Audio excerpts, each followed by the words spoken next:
Dear Miles Hammond, the Murder Club is to hold a dinner at Beltring's restaurant in Soho on Friday next at 8:30 p.m.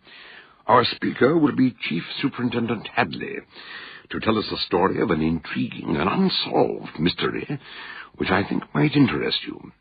I realize you're not a member of the club. Perhaps you'd care to come along as my guest. Dear Dr. Fell, thanks for your invitation, which I have much pleasure in accepting. As I probably told you, I shall be in town later this week interviewing applicants for a secretarial post, so it'll suit me very well. After a lifetime study of the history of crime, my late uncle has bequeathed his library to me, and I have now acquired a house full of sinister and bloodthirsty tales, so the Murder Club will be an appropriate meeting place.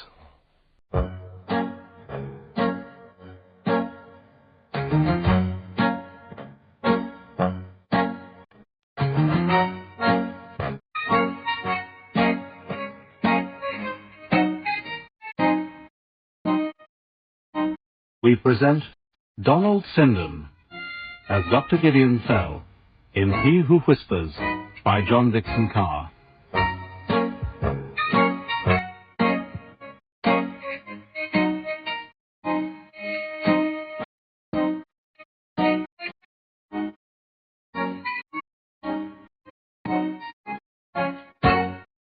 Notes made by me, Gideon Fell, June the 18th, 1937, concerning a particularly cruel and horrific murder, a crime so evil and so shocking it seemed to be literally inhuman. And when Miles Hammond arrived at Beltring's restaurant, he too was in for a shock. Oh, you made me jump. Who?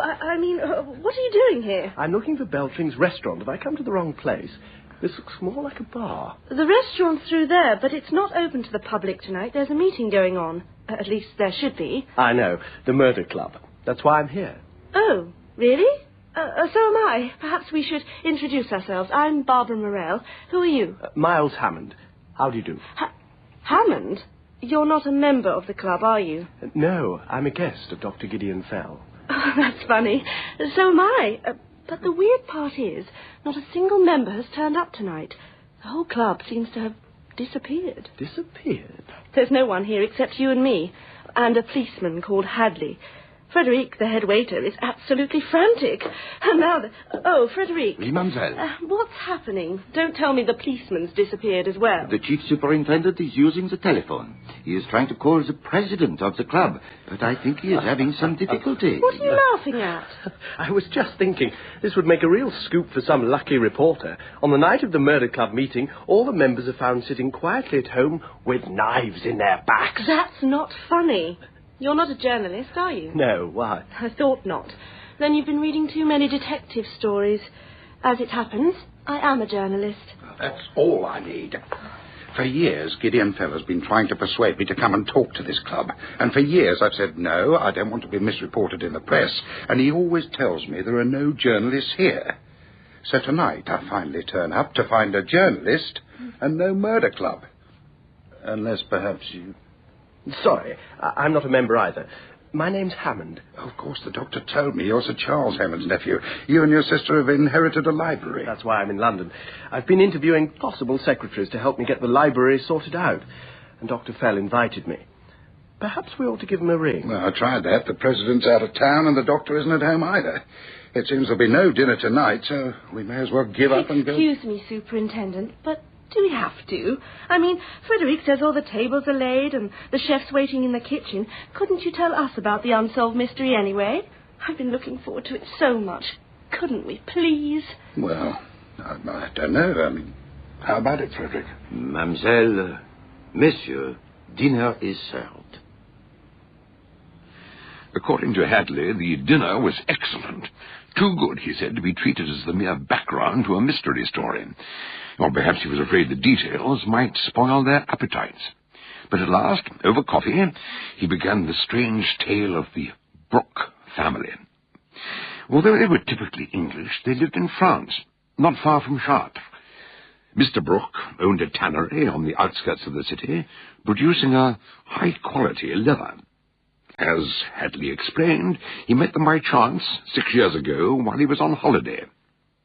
Yes, I'd only been there a few days. I happened to meet Howard Brooke whilst I was changing some money at his bank, and we got into conversation. He invited me back to the chateau. It had a perfect setting, beside the river, and there was an old tower by the water's edge, with a crumbling stone staircase spiralling up to a lookout platform at the top. I shall never forget that tower as long as I live. Why? Hang on. I've set the stage. Let me describe the characters. Brooke was in his 50s, his wife a few years younger, and they had one son, Parry, in his 20s. Brooke wanted the boy to take over the family business when he retired, but Harry had other ideas. His dream was to go to Paris and study painting. There were plenty of arguments about that, I can tell you. A waste of breath, as it turned out. They're all dead now, anyway. What's the matter? You're shivering. No, it's nothing. There must be a draught from the door. Please, go on. But still, they seemed to be happy enough until... Until? A newcomer arrived from England. Howard Brooke's personal secretary, Miss Fay Seaton. Fay Seaton? What was she like? Very intelligent and very beautiful. Of course, Harry fell for her and asked her to marry him. At first she refused him, but he was very determined, and presently she changed her mind. His parents weren't any too pleased about that. Perhaps they wanted someone better for their son. No, it wasn't that. Look, here's a photo of her. Though black and white doesn't do her justice, she had hazel eyes, a creamy complexion, and auburn hair. Now, tell me, can you see anything wrong in that face? What do you mean, wrong? Well, there were certain rumours. Some people believed she was dangerous. In spite of that, Harry and Fay announced their engagement. And that was when Mrs. Brooke phoned my hotel and begged me to come at once. She was afraid something terrible was about to happen. When I got there, she told me her husband was desperate to put a stop to the marriage. So desperate, he'd drawn £2,000 from the bank. He was about to have a showdown with the girl and try to buy her off. Just because of some stupid gossip? No, it wasn't only gossip. A family at a neighbouring farm had a 15-year-old son, and apparently he and the young woman were... But anyhow, Brooke had arranged to meet Fay at the top of the old tower. Where was Harry during all this? Mrs. Brooke said he was in his room writing letters, but when I got to the tower, Fay was in the doorway looking very pale. She was obviously upset. Well, why? What was wrong? She told me Harry and his father were both up above. She'd heard them having a furious argument. Then she brushed past me and disappeared into the woods. What did you do? I climbed the corkscrew staircase as fast as I could and found them at the top of the tower. Brooke was wearing a raincoat. It looked as if a storm was about to break. He had a bulging briefcase propped up against the parapet beside his walking stick, and they were both talking at once, so angrily they didn't notice me at first. That must have been an awkward moment. When Howard saw me, he pulled himself together and said he was waiting for his secretary. They had some business to discuss and sent us both away. Harry went with you? Well, we had no alternative. By the time we got down the stairs, it had started to rain. We sheltered under the arch of the doorway, waiting for it to stop, and then... Go on. We heard a heavy thud, echoing down the stairwell. When we got to the roof, Brooke was lying face down, the back of his raincoat oozing blood from a stab wound below his left shoulder. His walking stick was in two pieces. I hadn't realized it was actually a sword stick, and there were bloodstains on the blade. But the briefcase containing the £2,000 had vanished into thin air. What did you do? We eased him into a sitting position, and Harry gasped, "Dad, who was it? Who did this?" The old man opened his mouth and tried to speak, but he was too far gone. He died in his son's arms a few minutes later. But who killed him? Was it Fay Seaton? I told you.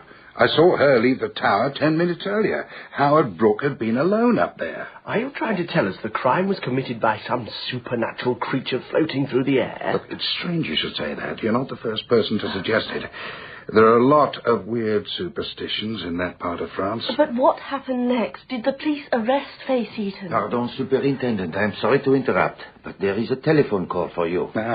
Would you excuse me? I'll tell you the rest later, as far as I can, at least. I shan't be long. When he left them, there was a long silence. Barbara and Miles were both wrestling with the story they had heard. Eventually, Miles spoke up. Penny for them. Sorry? A penny for your thoughts. Well, to be honest, I don't know what to say. Suppose I say it for you. It strikes me you're a lot more interested in Fleigh Seton than you are in the murder club. Perhaps. But so are you. You keep staring at that photo. You're fascinated by it, aren't you? Well, yes, I suppose I am in a way. And you're wondering what it would be like to fall in love with her. In love? Oh, for heaven's sake, we don't even know whether she's still alive. No, that's true. Mr. Hadley never told us that. When he comes back, we must... The chief superintendent asked me to tell you the telephone call is from Dr. Fell. He is on his way and will be arriving shortly. Oh, well, goodbye, Mr. Hammond. It's been very nice to meet you, but I must be going now. You can't do that. The old boy would be a bit annoyed if he turned up and found you weren't here. Not half as annoyed as if he found I was here. Excuse me, I really can't stop. No, wait! But she was already out of the door.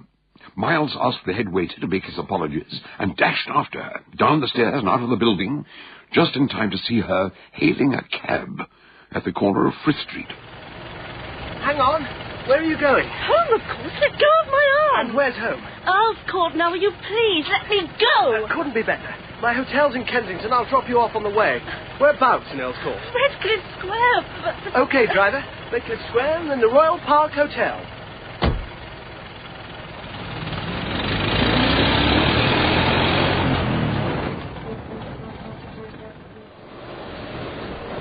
We can't both rush off like this. It's terribly rude. Don't worry. When I get in, I'll ring up and explain. Explain? What is there to explain? I was hoping you'd tell me.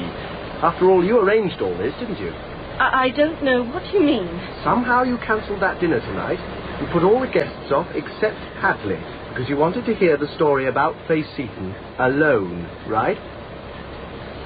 Right. I found out the members' names and addresses and rang them all, pretending I was Dr. Fell's secretary, and said the dinner had been postponed. Then I rang Dr. Fell as the president's secretary and told him the same thing. But surely the doctor must have recognised your voice. I don't even know Dr. Fell. I lied about that too. But why, for heaven's sake? Oh, it's too complicated now, but how long are you staying in town? If we could meet, tomorrow, perhaps, I could explain. Sorry, I have to go back to the country in the morning. My sister and her fiancé are coming up to do some shopping, and I'm going back on the train with them. But I'll be in London at the weekend. So we can meet then? Yes. I'd like that. After Miles dropped Miss Morell off at Earls Court, he went on to the Royal Park Hotel. But when he asked the desk clerk for his key... Good evening, sir. I have a message for you. Oh, what's that? Let me see. Here it is. A young lady telephoned earlier. She said you'd applied to an employment agency for a librarian to do some cataloguing. I did. They promised to send someone at 4 o'clock. I waited until nearly 7, but she never turned up, so Oh, she was very sorry. She'd been held up. She wondered if you could see her tomorrow morning instead. Yes, I think I can manage that. Did she leave a name? Yes, sir. The name is Seton. Miss Fleigh Seton. The following afternoon, Miles met his sister Marion and Steve, her fiancé, in the buffet at Waterloo Station. He'd allowed plenty of time before they caught the train, because he had something to tell them. I'm sorry, Miles. I don't understand. Who is this Miss Seton? I've never heard of her. Nor have I. Perhaps it would be easier if you began at the beginning, old man. Very well. 6 years ago in France, she was involved in a murder case. Local people had accused her of immoral behaviour, and then her employer was found dead in mysterious circumstances. Really? Well, I'm sure that's very interesting, but why are you telling us? Because I met her this morning. I've engaged her to come to Greywood with us, to catalogue the books. You're not serious. I really believe he is. What made you do a thing like that? I don't know. I've made up my mind to have nothing to do with her. Then she told me she had trained as a librarian. No wonder Hadley at the murder club gave me an odd look when I said I needed someone to sort out the library. Did you say the murder club? Yes, that's when I first met her. Superintendent Hadley was involved in the case at the time. This morning I met her and, well, now I've hired her, so she'll be travelling down with us. I thought I should tell you first. Well, thanks, but as I suppose she spun you a heart-rending story and played on your sympathy. Look, I'm trying to tell you far from it. She doesn't even know I've heard about the murder. We simply talked about the job, that's all. Will somebody please listen? That's right, darling. Try and make him see sense. No, Miles must do whatever he thinks is right. But the thing is, I'm not coming down to Greywood this evening. What? I thought you said... Well, I kept trying to tell you in the taxi, but you never listened. There's a crisis at the office, and I can't leave things in a mess. We'll get it sorted out tonight, and then I'll come down first thing tomorrow. Sorry, but needs must. Oh, well... What time train? I'll catch the 7:30. And don't you dare mess about with the kitchen boiler. I know it's little Wade. Yes, all right. But I want to hear some more about this girl. Tell me about her. I think you'll like her, but you won't mention any of this, will you? Don't say anything that might bring up the past. She's been through a very bad time. Oh, of course. Actually, I'm rather glad she'll be there to help me get the house straight. You know, I think I'll let her have my bedroom. The guest room needs a spring clean, and I can sleep in the garden room. I've always thought it must be lovely to wake up and walk straight out. There you go. You ask Miles to tell us about the girl, and then you never let him get a word in edgeways. Oh, sorry. Go on. Tell us about her. I'll try. But anyway, you'll soon see for yourself. She's going to meet us at the platform. I wish I'd been there when Miles introduced Fay to Marion. Two charming ladies, not dissimilar in age and upbringing, yet on a deeper level, totally different. However, they seemed to get on very well. The journey passed pleasantly enough, and by the time they reached Greywood, they'd become friends. After supper, Fay insisted on helping with the washing up, and then Miles showed her the library, with books piled from floor to ceiling.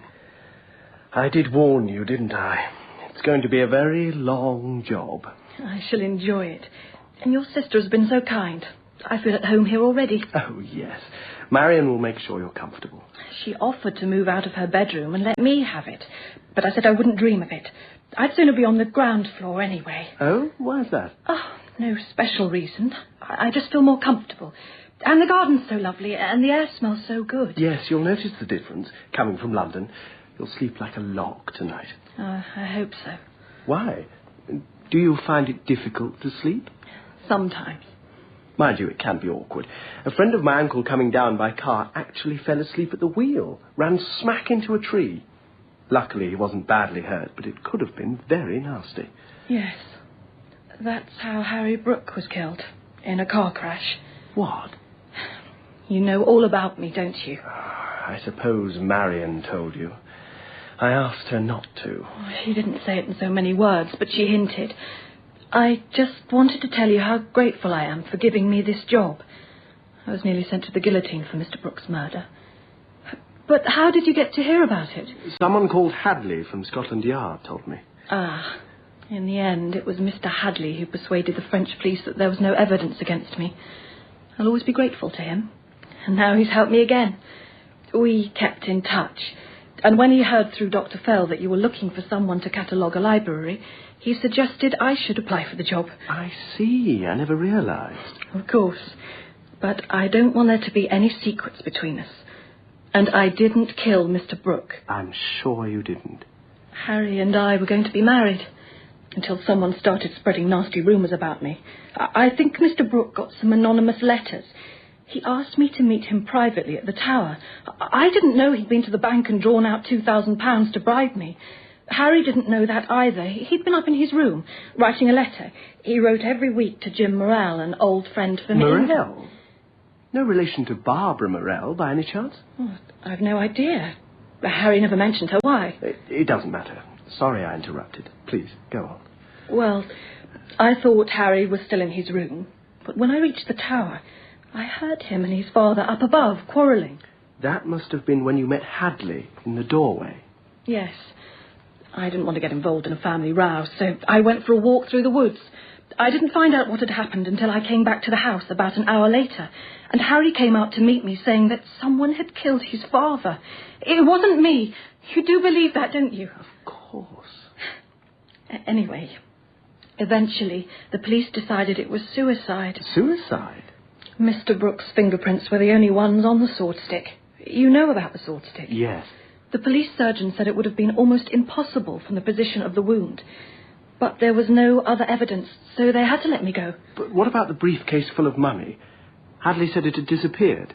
They thought in his struggle Mr. Brooke had knocked it over the parapet into the river. It was never found. The whole business created a sensation. And then Harry was killed in the car crash, and a month later Mrs. Brooke died too. She was so heartbroken. They said she died of grief. Do you two have any idea what time it is? Marion, for goodness sake. Oh, I'm sorry. It was my fault. I hadn't realised it was so late, and I want to start work early tomorrow. But before I go to bed, I've got a little something for you, Marion, to thank you for being so kind and welcoming. Oh, heavens. You don't have to do that. But I want to. It won't take a moment. It's in my suitcase. I'll go and get it now before I start unpacking. Well, I must say, she's behaving like the perfect guest. But you still don't like her, do you? I never said that. I do like her, only... Only what? There's something about her. I can't explain it. I just feel you should be careful, very careful. Listen, I have no personal interest in Fleigh Seton, if that's what you're worried about. I'm interested in an unsolved mystery, that's all. Yes, that's the part that worries me. All that nonsense about murderous demons floating through the air. I'll believe it when I see one, that's all I can say. And suppose you did see one, what would you do? A sinister face floating outside my window. Oh, I'd probably take a pot shot at it with my revolver. Steve insists I have some sort of protection whenever I'm alone here, so he... Hello. What's that? A car at this time of night? Who on earth? It's the taxi from the village. There's someone getting out. Good Lord. Who is it? An old friend of mine, Dr. Gideon Fell. I apologized twice for my arrival, since I was not only extremely late, but also uninvited. Marion Hammond offered to make up a bed for me, but I told her that I would be returning to London by the last train. The cab driver had agreed to wait until I was ready to go back to the station. I could see Marion was very tired, and she admitted she was feeling drowsy. Then she said good night and went up to bed. Naturally, Miles wanted to know the reason for my unexpected arrival. And when I explained that Hadley had telephoned me late that afternoon to tell me about the mysterious events at the murder club, he decided that we both needed a drink. Yeah, don't drown it. How's that? That's splendid. Your very good health. Yep, that's better. Now, would you mind telling me what all this is about? Not at all. I'm very glad to have had the opportunity to meet your sister. Charming young lady. Yes, she is. But I don't imagine you came all this way just to compliment me on my relatives. Not entirely, no. I admit there is another member of this household who arouses my curiosity. You mean Fleigh Seton? I do indeed. How did you know she was here? Well, let's say I thought it was highly probable. You're employing her as your librarian, I presume? Yes. What's wrong with that? Miss Barbara Morell also telephoned me today to apologize for upsetting our arrangements last night. And to tell me Fleigh Seton was in London. She even had her address. And now Fleigh is here, under your roof. I must see her. There's one particular question I have to put to her. And I must also warn you that... for heaven's sake, not you two. Look, I've already talked to her about Howard Brooke's murder. She told me she didn't kill him, and I believe her. Did she also tell you that after the inquest, a mob of local farmhands were threatening to lynch her? What? I know there were vague rumours about her carrying on with some local... The rumours were not vague. Young Pierre Freneck had been ill. In his delirium, he had a nightmare. He dreamed he saw a white face floating outside his attic window.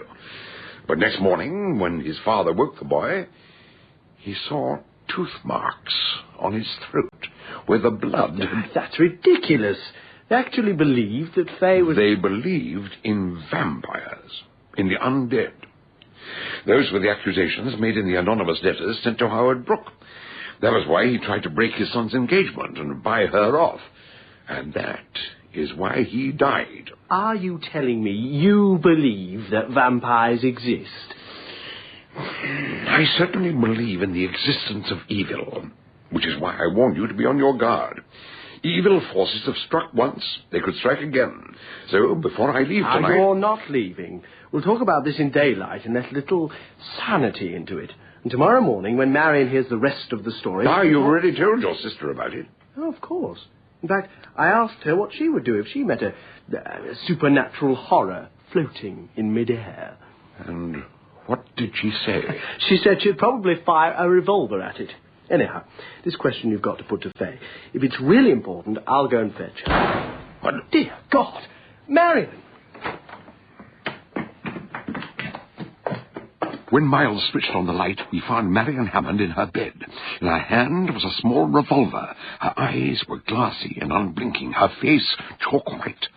On the bedside table was a photograph of Marion with her fiancé. Happy and carefree, very different from the helpless woman who lay before us. I put my hand to her wrist, hoping to feel a pulse. Well, is she... It's very faint, but her heart is still beating. She needs fresh air. Open the window. Yes, I noticed that strong perfume as soon as we came in. Now, there's an open bottle on the dressing table. Look at this. A bullet hole through the glass. What do you think she saw outside her window? Never mind that. Is there a local doctor? Yes, Dr. Gilpin in the village. It was lucky I'd kept the taxi waiting. Within 10 minutes, the doctor was at Marion's bedside, and with his help, she began to regain consciousness. In the meantime, Miles had gone in search of Fay Seaton. He found her out in the moonlight in a grey dressing gown, wandering through the garden like a ghost. I heard a shot. What happened? We're not sure. Marion was unconscious with the gun in her hand. I thought she was dead at first. Yes, I know. You know? I'd been asleep, but the shot woke me. I heard you go upstairs, so I slipped on my dressing gown and ran up after you. The bedroom door was open, and when I looked in, I saw... Well, you know what I saw. You're still trembling. I should have run upstairs. I have a weak heart. But I never stopped to think, and then when I saw her... What happened? I still don't understand. Nor do we. She must have been frightened by someone or something outside the window and took a shot at it. You mean a burglar trying to break in? No, that's impossible. Look up there. The window's 15 feet from the ground. And yet she saw something, and it frightened her so much she nearly died. Oh, this can't go on. It mustn't go on. Oh. Good evening. Miss Seaton, I believe. I'm sorry if I startled you. Fay, this is Dr. Fell, an old friend of mine. Dr. Gideon Fell? You caught the 6 Ashes murderer and the poisoner at Silbury Cross? You embarrass me, madam. Let's say I'm an old buffer with an unfortunate habit of getting mixed up in murders. How is Marion? Dr. Gilpin says she'll recover, but it was a near thing. I understand that you were the last person to speak to Miss Hammond before she lost consciousness. I was? Miles told me that you were going to give her a present of some kind. Oh, that was nothing. Just some French perfume. I thought she might like it. She did indeed. We found it already open on her dressing table.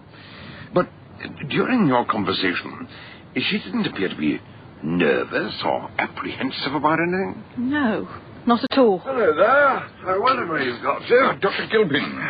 May I introduce Miss Seaton? She's also staying here. How do you do?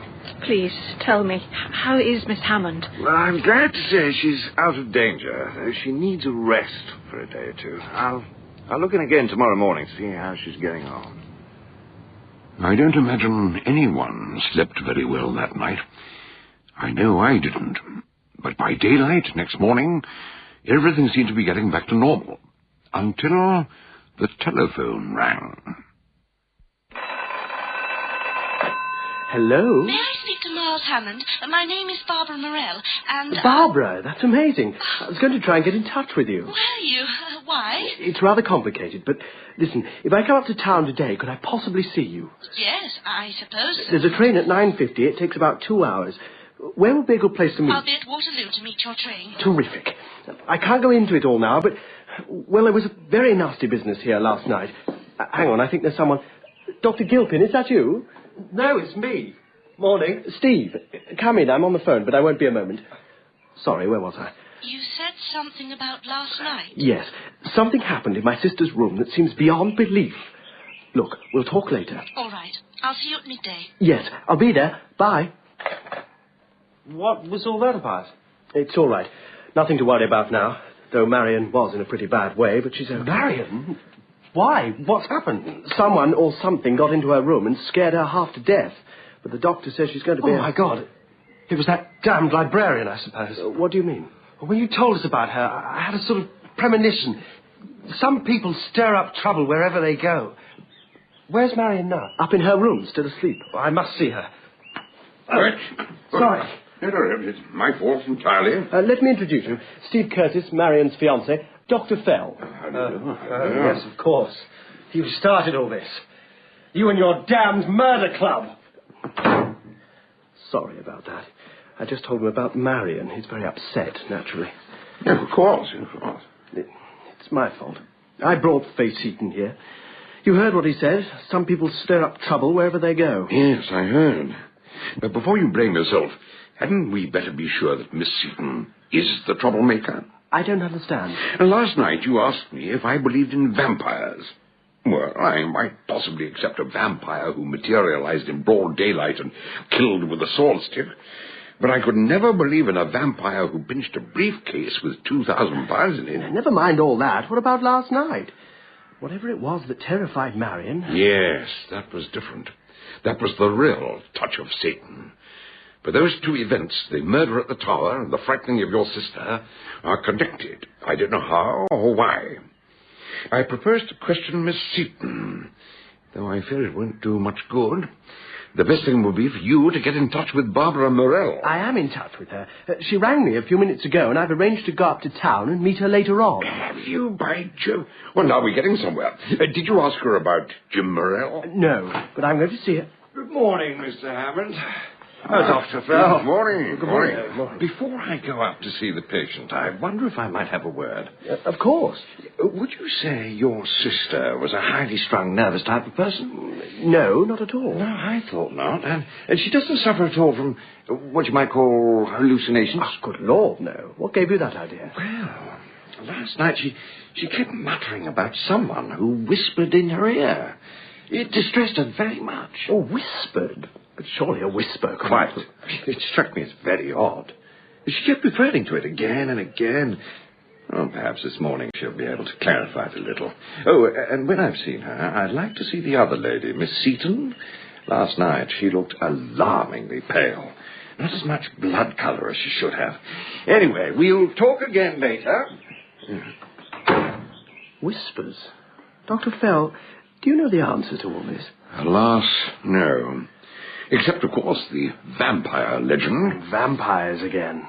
What have they got to do with it? Nothing, probably, except that in folklore, the vampire whispers softly to her victims to put them in a trance. I seem to remember a story about Cagliostro. Who? Count Cagliostro, the 18th century wizard, prophet, alchemist. He gave a dinner party once and summoned the ghosts of 6 great men from the shadows to sit down to dine with 6 living guests. According to his biographer, at first conversation did not flow freely, which might be rather an understatement. He also attended another eerie party in London, at the Old King's Head in Soho. Oddly enough, not far from the restaurant where you met Barbara Morell. Oh, Lord. Oh, Bacchus. What's the matter? I think I got it. I know what frightened your sister, and it was done by design, by deliberate, brutal design. I'm going to find Miss Seaton, and this time I'm going to get the truth out of her. Mr. Curtis, we meet again. Now, come in, Steve. You've seen Marion. How is she? She's still a bit under the weather. Gilpin's with her now. By the way, Doctor, I'm sorry I lost my temper just now, but I'd had a bit of a shock. Yes, perfectly natural. I understand. Now, if you'll excuse me, I want to have that word with Miss Seaton. First door on the left. I wouldn't mind a few words with her myself. What the hell were you thinking of, bringing her into this house? Pull yourself together. Marion's going to be all right. Well, no thanks to you. You don't give a damn about your sister, do you? All you care about is that infernal little slut you picked up out of the gutter. For God's sake, calm down. What's wrong with you? I'm sorry. I shouldn't have said that. I don't know what came over me. I'm going for a walk. Maybe the fresh air will clear my head. By the by, what's Dr. Fell doing here, anyway? And what does he want with your precious librarian? He's simply trying to find out what's going on. Unfortunately, I was too late. Miss Seaton has gone. Gone? Why? What's happened? She left this on her pillow. It's addressed to you. Dear Mr. Hammond, I'm afraid I have to go up to London on an urgent matter that needs my attention. Perhaps it's just as well I kept on my little room in town. And a briefcase might be useful, too. But don't worry, I shall return before nightfall. I should have guessed. Presumably she'll be going to London by train. I suppose so. There's the 9:50. That's the one I meant to take to meet Barbara. They must have caught the bus at the end of the lane a few minutes ago. Ring for a taxi. You've got to be on that train. I warn you here and now, if that young woman carries out her plan, something damnable is going to happen. You must catch that train. You'd better go up and say goodbye to Marion before you leave. I'll ring for a cab, don't worry. Miles caught the train with 30 seconds to spare and immediately set out to find Fay Seaton. But although he went through every coach, he drew a blank. She was not on board. When he reached Waterloo, Barbara Morell was waiting for him at the barrier. Hello. Did you have a good journey? No, I didn't. I mean, thank you for coming to meet me, but, oh, Lord, everything's gone wrong. What do you mean? We thought Fay would be on the train. Dr. Fell said I had to find her. Everything depended on it, and now I don't know what to do because she wasn't on it. But she was. I saw her just now. She came through the barrier about a half a minute before you did. That's impossible. I searched the whole train. Hey, I thought you'd ever met her. How did you recognize her? From the photo Mr. Happy showed us, remember? Oh, yes, of course. Which way did you go? I've no idea. There were so many people about her. Hang on. Dr. Fell said you knew her address. Yes. She lives in Camden Town, 5 Bolsover Place. What's the quickest way to get there? By underground. Right. What are we waiting for? I don't want to keep pestering you with questions, but what's so urgent about finding her? Does the name Jim Morell mean anything to you? Of course. He's my brother, but you can't possibly connect Jim with any of this. He's in Canada. He's been living there for years. How did you hear his name? Fay Seaton said Harry Brooke used to write to him. Oh, yes. Jim knew that unspeakable swine. But I thought everyone seemed to like Harry. Oh, yes. Good old Harry. Jolly good chap. Only I know a few things about Harry Brooke and about Fay Seaton. Now, look, I don't care what you say. I happen to believe in Fay Seaton. Everyone thinks I'm mad. You weren't the only person who warned me against her. I did nothing of the sort. I wasn't trying to warn you. I was hoping you might be able to help her. I only wish I could, but... Fay Seaton is the most terribly wronged person I ever heard of. As for those things she was accused of, the immorality, the absurd superstitions, they were a deliberate frame-up from start to finish. I felt that all along. But who'd want to do anything so... Harry, of course. That charming young man was a cruel, ruthless devil determined to get his own way. Hello, this is Camden Town, quick. But it was too late. Absorbed in conversation, they'd missed their stop and had to travel on to Kentish Town. As they walked back, Barbara filled in the details. You know Harry was set on becoming a painter in spite of his parents' wishes. Yes, but what's that got to do with anything? It had to do with everything. He was afraid if he simply left home, they'd cut him off without a penny. So he had to devise a scheme that would force them to let him go. That's when Fay arrived on the scene and he pretended to fall in love with her. Pretended? At the same time, he started a whispering campaign against her. He even bribed a 15-year-old boy to scratch his own throat and tell some nightmare tale about vampires.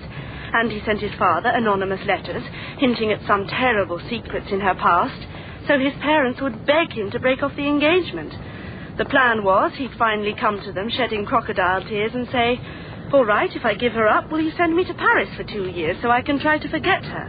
How do you know all this? He was so proud of his scheme, he couldn't resist writing to my brother and telling him how clever he'd been. And you knew about it at the time? No, that was 6 years ago, before Jim emigrated. Then one morning he was reading the paper and he said, "My God, old man Brooke's been killed." But he never told me what he knew about Harry. And a few months later he went to Canada. So how did you find out about Harry's plan? And Fay? After Jim left, I spring-cleaned his room. And I found all Harry's letters in the waste paper basket. I shouldn't have read them, but I did. And I kept this one. I always carry it with me. Look, it's the last letter Harry sent to Jim, the day his father died. His writing's awful. Let me read you the last page. Go on. Here we are. "Something terrible has just happened. Someone killed Dad. He was alone at the top of the tower, but someone stabbed him. God knows how. Must get this in the post quickly. For God's sake, don't tell anyone what I've been telling you. If Fay went mad and killed the old boy, I don't want anyone to know I've been spreading gossip about her. It wouldn't look good. I never meant anything like this to happen. Yours in haste, H.B. So she isn't guilty. She isn't guilty of anything, and yet somehow or other she believes she's damned forever. I'm certain of that. What's worse, she's in danger. We must find her before it's too late. Don't worry. Here we are. Number 5. As they entered the house, a stale, mildewy smell broke over them like a wave. A woman on the ground floor told them where to find Fay, and they climbed the steep, uncarpeted stairs to the second-floor landing. Who is it? Hello, Fay? What are you doing here? Did you follow me?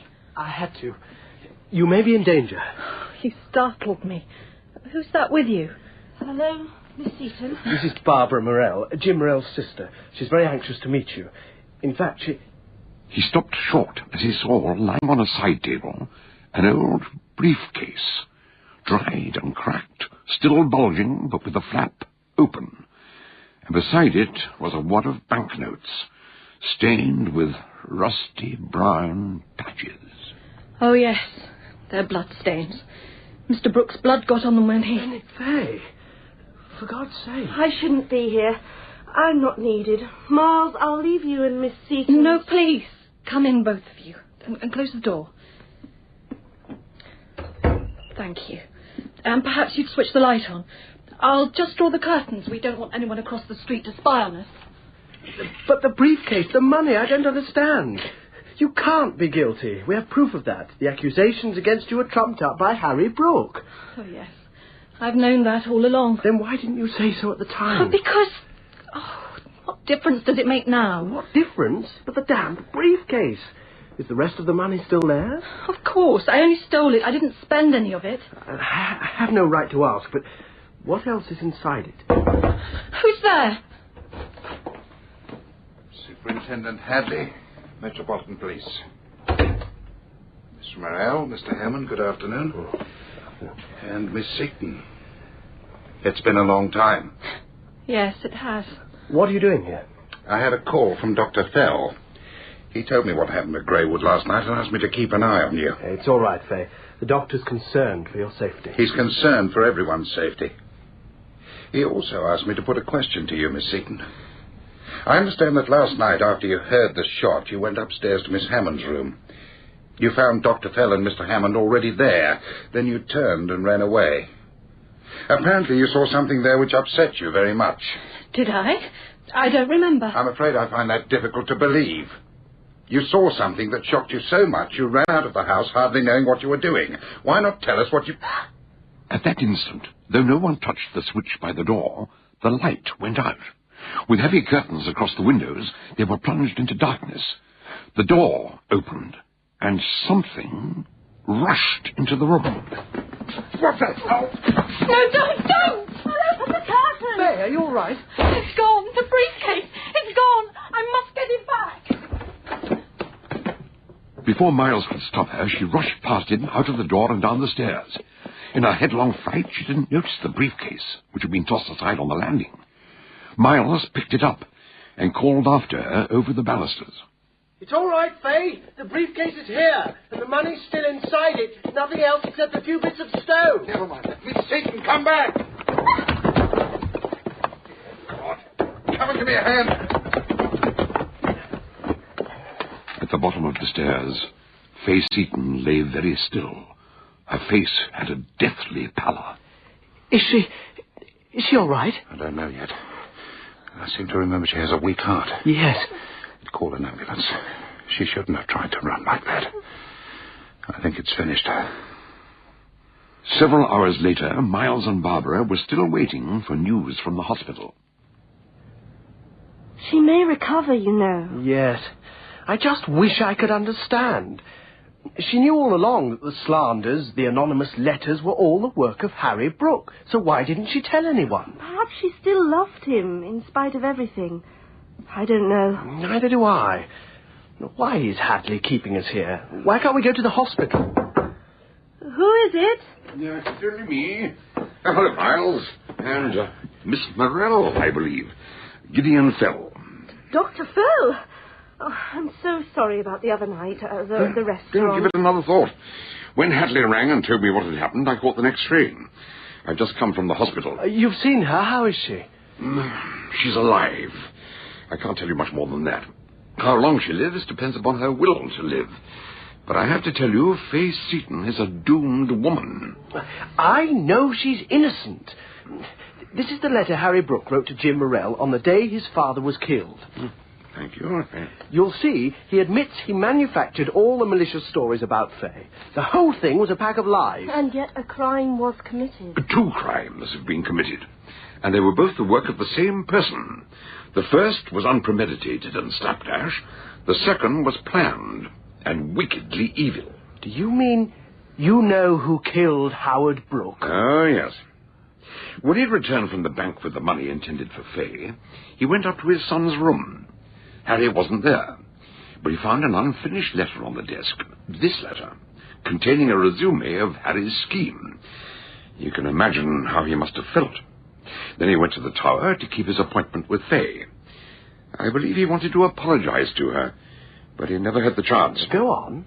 When Harry heard his father had been to his bedroom, he guessed he must have read the letter.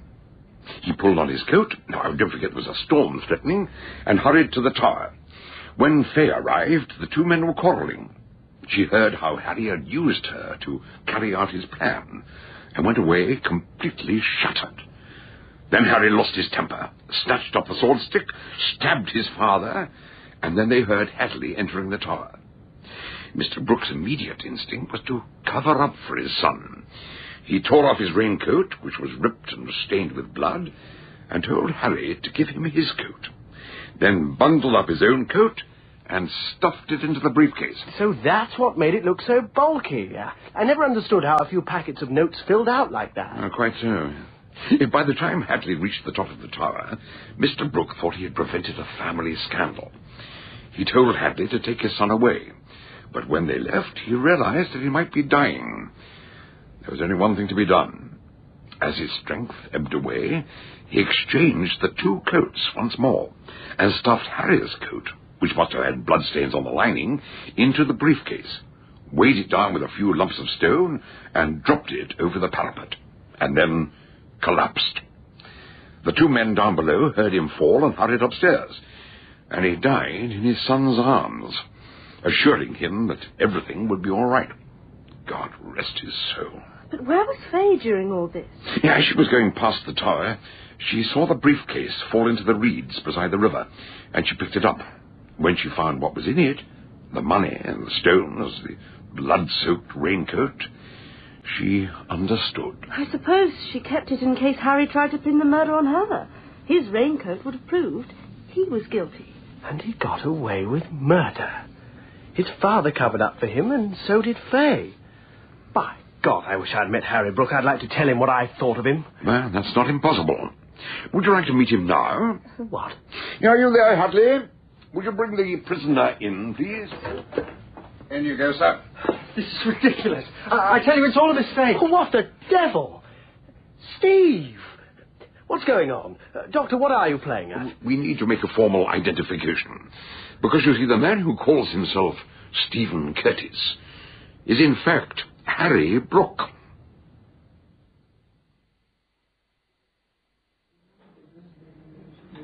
But, Doctor, I feel as if I'm here under false pretenses after what happened last time in this restaurant. I really don't deserve to be taken out to supper. Not another word. After what you've been through today, it's the least I can do. I can't help thinking about Faye and what she's been through this weekend. Not just this weekend. For years she's gone through her own private hell. So, how did Harry Brooke become Steve Curtis? I suppose his death in a car crash was just another lie. No, I think there was a car crash. Somewhere on a lonely French road, I think he found a wrecked car, and the driver, about his own age, dead. He realized it was a golden opportunity and assumed the clothes and papers and identity of the real Stephen Curtis. Well, it must have been a nasty moment for him when you announced that you'd hired Fay Seaton to come and work for you, Miles. No wonder he had a sudden crisis at the office. Yeah, but I think he saw another possibility. Fay Seaton still had the evidence that proved he was a murderer. If she were disposed of, there'd be no one left to connect Stephen Curtis with Harry Brooke. You mean he was planning to kill her? Miles, you said something about your sister offering to give Fay her bedroom. Now, was Harry Brooke aware of that? Oh, yes. It was only when we got to Greywood that Fay said she'd prefer to sleep downstairs. So Harry didn't know that. When he arrived late that night, he expected to find Fay in Marian's room. He didn't turn on the light, but when he caught a whiff of perfume, a perfume that Fay had worn ever since her first visit to France, he remembered that. He planned a very skillful murder, but he got the wrong woman. It wasn't until the next morning that I began to suspect him. You were on the phone to Barbara, remember? Yes, I started to tell her what was going on. You said something happened in my sister's room that seems beyond belief. And that was when Harry, walked in, pretending he'd just arrived on the early train. And he heard what you said. When you rang off, you told him not to worry. Marion was going to be all right. I was outside, so I didn't see his face, but I heard him say, Marion. He was completely thunderstruck. I wondered why. He already knew something nasty had happened in her room. Who did he think it had happened to? Her great-aunt Agatha? Sorry to interrupt, but I still don't know what did happen in her room. What was it that frightened her so much? What had she seen? She didn't see anything. Well, she must have done. She fired a shot at it. Oh, no, she didn't. I was mystified at first, but sometime later, when we were discussing Cagliostro, I remembered how he was initiated into a secret society at the King's Head in Soho. He was blindfolded, given a pistol, then told to put it to his temple and pull the trigger, without knowing whether it was loaded or not. When he pulled the trigger, there was a thunderous explosion. But it wasn't loaded. Someone had fired a second gun just behind him. It was a cruel hoax. And Harry did that to Marion. While she was asleep, he put an unloaded pistol to her head and kept whispering to her, telling her that she was about to die. She didn't know he had another one loaded with a real bullet. Slowly, he squeezed the trigger. She heard the hammer moving slowly back. And then... Oh! I beg your pardon. I got carried away. But just imagine, what would a shot like that do to someone with a weak heart? After that, Harry slipped out of the house and lay low till the following morning. But, Doctor, when we rushed up to Marian's room, Fay followed us. The door was open and she looked in, and something she saw there terrified her. What was it? Cast your mind back. On the bedside table, there was a photograph of Marion and her fiancé. That's when Fay knew Harry was still alive, and she realized that the attack had been intended not for Marion, but for her. He had returned from nowhere to take her life. Which is why she ran away and why he decided to follow her to London. He was so helpful, wasn't he, Miles? He rang for a taxi, he even came to see you off. And as the train began to pull out, he jumped into another compartment. But I searched the whole train, looking for Fay. You were looking for a woman. No doubt he kept a newspaper in front of his face. You wouldn't have given him a second glance. But I never saw Fay, either. I think I can explain that. If a train's really crowded, I have a quiet word with the guard. If you ask nicely, they sometimes let you travel in the guard's van. And of course Harry didn't know Fay's address, so he followed you two, hoping you'd lead him to her. And you did.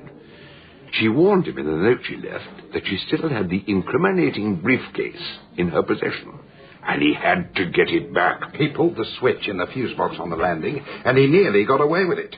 He chucked the briefcase. It was the raincoat he was after. He ran out of the house, still clutching it, slap bang into the office I'd left outside. I'd say Marion had a lucky escape. I hope you can explain that to her, Miles. Oh, yes. But Fay wasn't so lucky. As you said, Mr. Hadley, she's been through hell. And yet even now there's some quality in her that won't let her speak out to denounce the man she had once loved. She might only have a few months to live. She is sick at heart, without hope, but she... Excuse me. What's the matter? I'm going to her. Miles, don't be silly. You hardly know her. Whatever crazy plan you have in mind, it's bound to end in disaster. I don't care. I'm going to her. And for the second time, Miles Hammond left Beltring's restaurant, hurried down the stairs, and ran out into the night.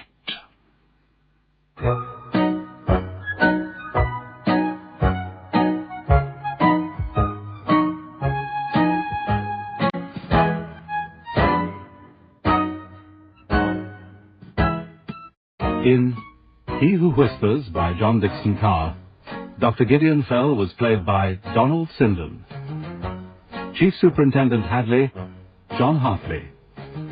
Miles Hammond, Christopher Kellam. Barbara Morell, Gemma Saunders.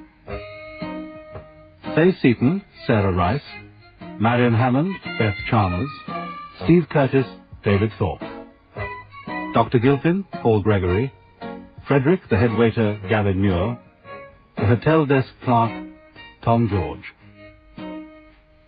He Who Whispers was dramatized for radio by Peter Ling and directed by Enid Williams.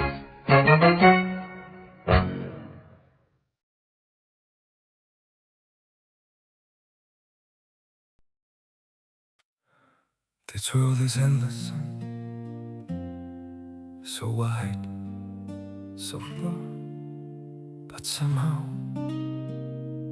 I'm still lost in you.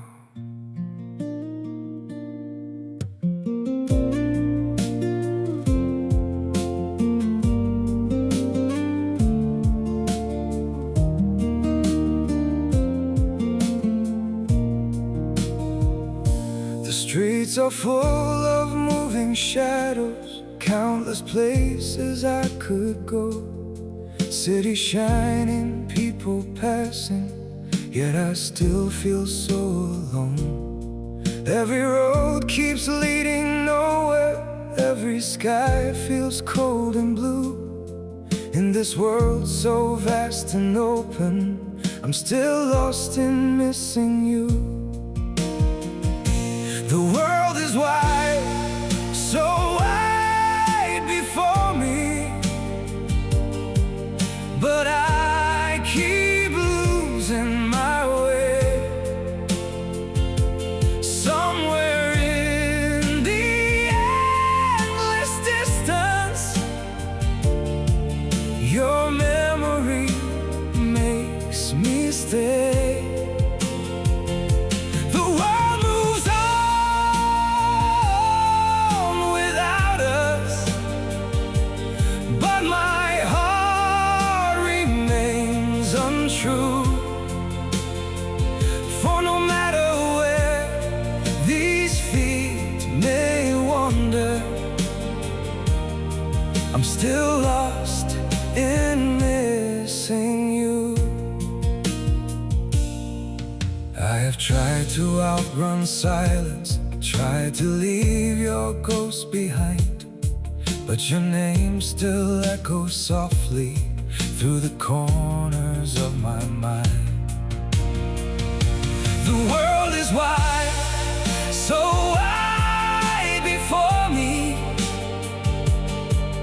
but I keep losing my way. Somewhere in the endless distance, your memory makes me stay. The world moves on without us, but my heart remains untrue. For no matter where these feet may wander, I'm still lost in missing you. Maybe someday I'll stop searching for your face in every crowd, but until that day, this broken heart will keep calling your name out. The world is wide, so wide before me, but I keep losing my way. Somewhere in the endless distance, your memory makes me stay. The world moves on without us, but my heart remains untrue.